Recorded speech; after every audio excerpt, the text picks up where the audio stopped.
কূটনীতিকদের office ও বাসভবন থেকে রাষ্ট্রপতি মোহাম্মদ শাহাবুদ্দিনের ছবি সরানোর মৌখিক নির্দেশনা দিয়েছে পররাষ্ট্র মন্ত্রণালয়। দৈনিক সমকালের খবরে বলা হয়েছে, বিষয়টি নিশ্চিত করেছে পররাষ্ট্র মন্ত্রণালয়ের সূত্র। দৈনিক কালের কণ্ঠ সহ একাধিক গণমাধ্যমের খবর হলো নির্দেশটি ছিল মৌখিক। চ্যানেল 24 এর খবরে বলা হয়েছে, বিষয়টি নিশ্চিত করে পররাষ্ট্র মন্ত্রণালয়ের সংশ্লিষ্ট সূত্র জানিয়েছে, এরই মধ্যে 70টি মিশন থেকে রাষ্ট্রপতির ছবি সরানো হয়েছে। বাকি মিশনগুলো থেকেও রাষ্ট্রপতির ছবি সরানোর নির্দেশ দেওয়া হয়েছে। আগে থেকে এই ছবি না রাখার কোনো নির্দেশনা ছিল না। দর্শক, সবগুলো গণমাধ্যমের খবরে একটি বিষয় নিশ্চিত, মৌখিক নির্দেশের মাধ্যমে হঠাৎ করেই এমন কাজ করেছে পররাষ্ট্র মন্ত্রণালয়। এই খবরটিতে কিছু প্রশ্ন উঠে আসে। প্রথমত, বাংলাদেশের সরকারি মিশন, দূতাবাস ও হাই কমিশনে কার কার ছবি টাঙানোর নিয়ম আছে? দেশের সংবিধান, আইন, সরকারি রুলস অব বিজনেস এবং ক্যাবিনেট ডিভিশনের আদেশ ও নির্দেশে এ নিয়ে কি বলা আছে? দ্বিতীয় প্রশ্ন হলো, হঠাৎ করে 1 বছর পর কেন এমন নির্দেশ দেওয়া হলো, যেখানে 5ই আগস্টের পরপরই শেখ হাসিনা ও জাতির জনকের প্রতিকৃতি হিসেবে বঙ্গবন্ধু শেখ মুজিবুর রহমানের ছবি সরানো হয়েছে? তার মানে কি এর মধ্যে অন্য কোনো রহস্য আছে?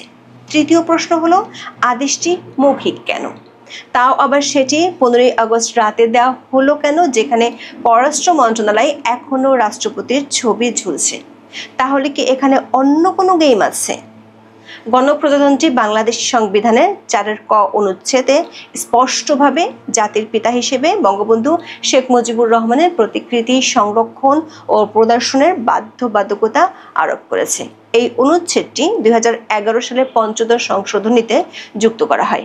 এই বাধ্যবাধকতা বিভিন্ন সরকারি ও আধা সরকারি কার্যালয়, স্বায়ত্তশাসিত প্রতিষ্ঠান, সংবিধিবদ্ধ সরকারি কর্তৃপক্ষ, সরকারি ও বেসরকারি শিক্ষা প্রতিষ্ঠান এবং বিশেষভাবে বিদেশে অবস্থিত বাংলাদেশের দূতাবাস ও মিশন সমূহের জন্য প্রযোজ্য। বাংলাদেশের সংবিধান অনুযায়ী শুধুমাত্র জাতির পিতা বঙ্গবন্ধু শেখ মুজিবুর রহমানের প্রতিকৃতির কথা উল্লেখ করা হয়েছে, অন্য কারো ছবি টাঙানোর কথা বলা হয়নি। তবে বিগত আওয়ামী লীগ সরকারের আমলে সরকারি অফিসগুলো বঙ্গবন্ধু এবং প্রধানমন্ত্রীর ছবি টাঙানো হতো। গত বছরের 5ই আগস্ট শেখ হাসিনা সরকারের পতনের পর সবগুলো সরকারি অফিস থেকে শেখ হাসিনার ছবি সরিয়ে ফেলা হয়। সাংবিধানিক বাধ্যবাধকতা থাকায় প্রথম দিকে সরকারি উপদেষ্টা থেকে শুরু করে সবখানে বঙ্গবন্ধুর ছবি ছিল, কিন্তু সরকারি মব বাহিনীর নজরে বিষয়টি আসলে সবখান থেকে কোনো ধরনের ঘোষণা ছাড়াই বঙ্গবন্ধুর ছবি সরিয়ে ফেলা হয়। তবে তখনও বঙ্গভবনে সাংবিধানিক বাধ্যবাধকতা মেনে বঙ্গবন্ধুর ছবি ছিল। গত বছরের 11ই নভেম্বর মাহফুজ আলম উপদেষ্টা হিসেবে শপথ নিতে গিয়েছিলেন বঙ্গভবনে। সেখানে তিনি শপথ নেওয়ার পরপরই বঙ্গভবনের দরবার হল থেকে বঙ্গবন্ধুর ছবি সরিয়ে ফেলে বিতর্কের জন্ম দেন। এরপর থেকে মোটামুটি সব সরকারি দপ্তর থেকে বঙ্গবন্ধুর ছবি নামিয়ে ফেলা হয়।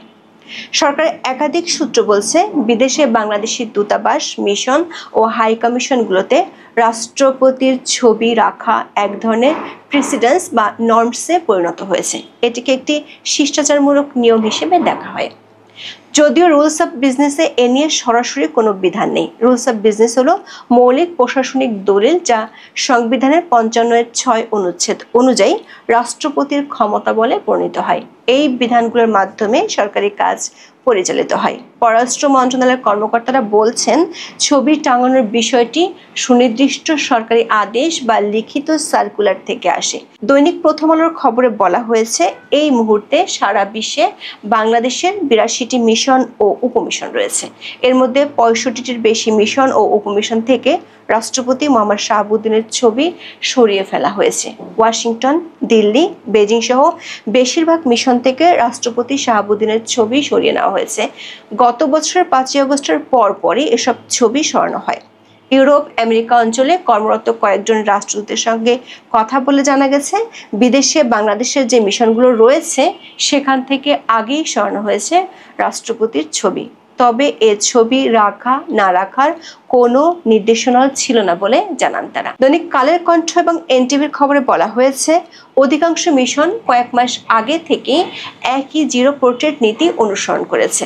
তাহলে প্রশ্ন হলো, হঠাৎ করে গত 15 আগস্টে কেন এমন নির্দেশ দেওয়া হলো, তাও আবার মৌখিক নির্দেশ দেওয়া হলো।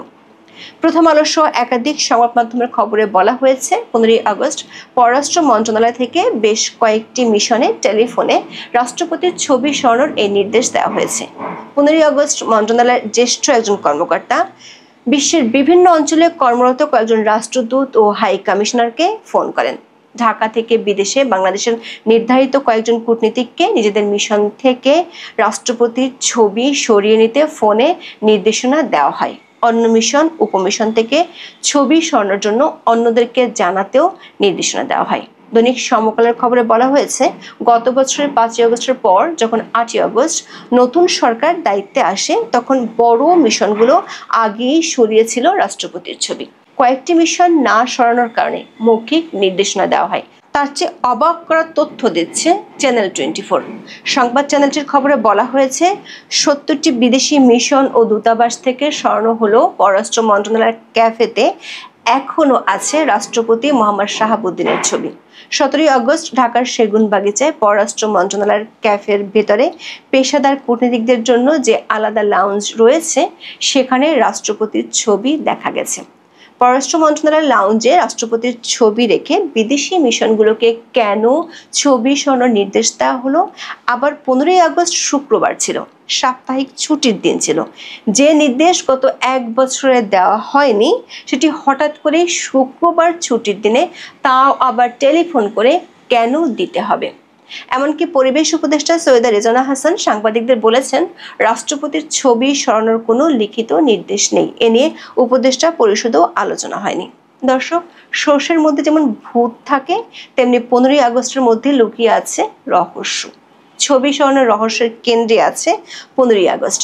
একাধিক সূত্র আমাদের নিশ্চিত করেছে এই নির্দেশ দেওয়ার বিষয়টি পররাষ্ট্র উপদেষ্টা মোহাম্মদ তৌহিদ হোসেনই জানতেন না, এমনকি পররাষ্ট্র সচিব আসাদ আল সিয়ামও দেননি। তাহলে কে দিল নির্দেশ, আর কেনই বা সেটি 15ই আগস্টই দিতে হবে? পররাষ্ট্র মন্ত্রণালয়ের একাধিক সূত্র বলছে, মন্ত্রণালয় অনেক দিন ধরে দুটি গ্রুপের মাধ্যমে পরিচালিত হয়। একটি গ্রুপ উপদেষ্টা তৌহিদ হোসেনের নেতৃত্বে, অন্য গ্রুপটি পরিচালিত হয় প্রধান উপদেষ্টার দপ্তর থেকে। এই গ্রুপের সিদ্ধান্তগুলো নেন 3 জন। তারা হলেন শিল্প উপদেষ্টা আদিলুর রহমান খান, তথ্য উপদেষ্টা মাহফুজ আলম এবং জাতীয় নিরাপত্তা উপদেষ্টা খলিলুর রহমান। এই 3 জন পররাষ্ট্র মন্ত্রণালয়ের সংক্রান্ত উপদেষ্টা পরিষদ কমিটির সদস্য। পররাষ্ট্র মন্ত্রণালয়ের একাধিক সূত্র নিশ্চিত করেছে, রাষ্ট্রপতির ছবি সরানোর মৌখিক নির্দেশটি মূলত দ্বিতীয় গ্রুপ মানে প্রধান উপদেষ্টার দপ্তর থেকে গিয়েছে। প্রশ্ন হলো কেন? সূত্রগুলো বলছে, 15ই আগস্টে বঙ্গবন্ধুর শাহাদাত বার্ষিকী ছিল। সরকার আগে থেকে ঘোষণা দিয়েছিল এবারের 15ই আগস্টকে ঘিরে কোনো কর্মসূচি পালন করতে দেয়া হবে না। প্রেস সচিবের নির্দেশনায় পুলিশ কাজও করেছিল, পাশে পেয়েছিল বিএনপিকেও, কিন্তু তাতে ফল হয়েছে উল্টো। দেখা গেছে রিকশা চালক থেকে শুরু করে দম্পতি, বৃদ্ধ অনেকেই সরকার ও বিএনপির বাধা উপেক্ষা করে শোক ও শ্রদ্ধা জানাতে গেছেন। একটা পোড়া বাড়িকে নিয়ে সরকারের মধ্যে ভয় থাকার বিষয়টি পরিষ্কার হয়ে যায়। শোক প্রকাশে বাধা দেওয়ার জন্য সামাজিক মাধ্যমে অনেকেই সরকারকে নব্য ফ্যাসিস্ট হিসেবে ট্যাগ দিয়েছেন। বিষয়টি ভাইরাল হওয়ার পর 15ই আগস্ট বিকেলে সরকার কৌশল নেয় রাষ্ট্রপতির ছবি সরানোর বিষয়টি সামাজিক মাধ্যমে ভাইরাল করার, কিন্তু গত 2 দিনে ইস্যুটি খুব একটা ভাইরাল হয়নি। এরপর ধানমন্ডি 32 নম্বরে শ্রদ্ধা জানাতে যাওয়া রিকশা চালককে গ্রেপ্তার করা, সরকারি পৃষ্ঠপোষকতায় জুতা মারা কর্মসূচি সরকারকে আরো বিপাকে ফেলে দেয়। তড়ি ঘড়ি করে সরকার সমর্থিত কয়েকটি গণমাধ্যম 17ই আগস্ট সকালে বিষয়টি নিয়ে খবর প্রচার করে। 2 জন রাষ্ট্রদূত নাম প্রকাশ না করার শর্তে বলেছেন, কূটনৈতিক মহলে এমন মৌখিক নির্দেশের ঘটনা অত্যন্ত বিরল। এর ফলে শুধু দেশের ভিতরে নয়, আন্তর্জাতিক পরিমণ্ডলও এর দ্বারা প্রভাবিত হতে পারে। প্রশ্ন উঠতে পারে, কেন এই গোপনীয়তা? কেন লিখিতভাবে এই নির্দেশ দেওয়া হলো না? পররাষ্ট্র মন্ত্রণালয়ের সূত্রগুলো বলছে, যেহেতু প্রধান উপদেষ্টার দপ্তরের প্রভাবশালী গ্রুপটি থেকে এমন নির্দেশ এসেছে, তাই এ নিয়ে কোনো লিখিত নির্দেশ তারা দিতে পারেনি। লিখিত নির্দেশ দিতে হলে বিষয়টি পররাষ্ট্র উপদেষ্টা এবং পররাষ্ট্র সচিবের নজরে আনতে হতো। আবার যেহেতু সরকার সমর্থিত একটি গ্রুপ বেশ কয়েকবার রাষ্ট্রপতির পদত্যাগ দাবি করেছিল, সে কারণে অনেকেই এ নিয়ে 2-এ 4 মেলাচ্ছেন। কেউ কেউ আশঙ্কা করছেন আগেরবার ব্যর্থ হলো, এবার বোধহয় অধ্যাপক ইউনূসের সরকার রাষ্ট্রপতি মোহাম্মদ শাহাবুদ্দিনকে সরাতে পারবেন। মানবজমিন পত্রিকার খবরে সেই ইঙ্গিতই দেওয়া হয়েছে। এই ট্যাবলয়েড দৈনিকটি বলছে, আপাতত সরকারি অফিস ও বিদেশস্থ বাংলাদেশ মিশনে কোনো ছবি থাকবে না রাষ্ট্রপতির। প্রেসিডেন্ট শাহাবুদ্দিনের ছবি নামানো প্রায় সমাপ্ত হয়েছে। বলা হচ্ছে, সরকার প্রধানের ছবি যেখানে নেই সেখানে প্রেসিডেন্টের ছবি থাকার দরকার কি? তবে কোনো লিখিত আদেশ নয়, টেলিফোনে বলা হচ্ছে ছবি নামিয়ে ফেলতে। সর্বশেষ 15 আগস্ট লন্ডনস্থ বাংলাদেশ হাই কমিশন থেকে প্রেসিডেন্টের ছবি নামানো হয়েছে। অনেক পর্যবেক্ষক অবশ্যই বিষয়টিকে ভিন্নভাবে দেখছেন। তারা বলছেন, 1 বছর তো গেল, এই সময় এই ছবি নামানোর ব্যাপারে সিদ্ধান্ত নেওয়া হয়নি কেন?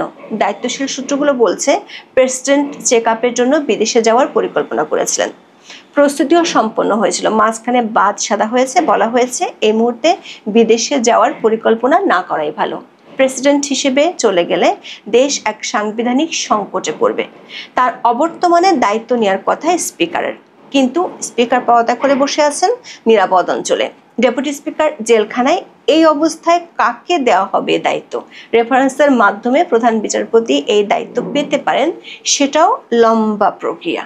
এসব কারণেই সম্ভবত প্রেসিডেন্ট শাহাবুদ্দিনকে বিদেশ যেতে দেওয়া হয়নি এবং ছবিও নামছে এরই ধারাবাহিকতায়। এর মধ্যে অনেকে ষড়যন্ত্র তত্ত্ব নিয়ে ঘাটাঘাটি করছেন। পরিস্থিতি এখানেই শেষ নয়, সরকারি মহলে এ নিয়ে দৌড়ঝাঁপ চলছে। অভ্যুত্থানের নায়করা বরাবরই প্রেসিডেন্ট শাহাবুদ্দিনকে অপসারণের পক্ষে মত দিয়ে আসছেন, এমনকি 2-1 বার তারা বঙ্গভবন ঘেরার কর্মসূচি দেন। নানাভাবে চাপও সৃষ্টি করা হয়, কিন্তু বিএনপি সহ বিভিন্ন রাজনৈতিক দলের অনড় অবস্থানের কারণে তাদের সে প্রচেষ্টা সফল হয়নি। নির্বাচনকে সামনে রেখে এ ধরনের পরিস্থিতি রাজনীতিকে জটিল করে তুলবে। ঘোলা পানিতে মাছ শিকারের চেষ্টাও প্রবল সদরে অন্তরে। অপ্রত্যাশিত কিছু ঘটনা ঘটে যেতে পারে, তবে চ্যানেল 24 এর খবর বলছে এ ধরনের আশঙ্কা একেবারেই অমূলক। সরকার একাধিক সূত্র বলছে, 15 আগস্ট নিয়ে সরকার ইমেজের অবস্থা কেরোসিন প্রায়। সেটি থেকে জনচোখ সরাতে চায় সরকার, তাই সরকারি বয়ানে মিডিয়ার মাধ্যমে রাষ্ট্রপতির ছবি সরানোর ইস্যুটি সামনে আনা হলো, যাতে আপাতত বঙ্গবন্ধুর মহানায়কের ইমেজের রোষ থেকে ইউনূসের ইমেজ রক্ষা পায়। এখন এ পর্যন্ত। সবাই ভালো থাকুন, সুস্থ থাকুন, নিরাপদে থাকুন। দেখা হবে আগামী পর্বে।